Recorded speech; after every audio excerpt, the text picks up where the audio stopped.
Assalomu og'aylar. Mana og'aynimiz 2-3 kun oldin qilib beruvdim karbyuratorini.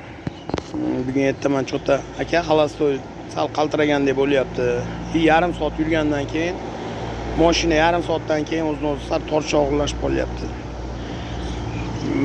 Eshitib ko'rsam hamma yo'g'i zo'r. Xalostoy jicha nomiga pastroq qo'yib bergan edik. Og'aynimizga past uyni oldin baland yurardi shekilli, оборотashim uchun jicha balandroq qilib berdim hozir. Rasxotini o'lchadik og'aylar. 1 kilometr 800 yurdi, mana benzin qoldi tagida. Nimani hisobiga 1 kilometr 5,5 tishdi. 13 ballon ekan birinchidan. Ikkinchidan og'aylar sama торможение bor ekan mashinada. Bunday xalostoy qilib qo'ysangiz mashina sekin to'xtab olyapti, tormoz bosib turganga o'xshab turibdi mashinada. Sama торможениесі bor, 13 ballon bilan turgan holatida mana 5,5 tishdi mashina og'aylar, mana 5,5 yuziga. Sama торможениесі bor mashinada og'ir.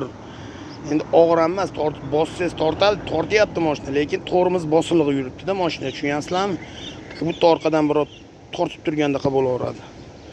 Mana shunaqa og'aylar 5,5 ta sama торможениесі bor mashinada.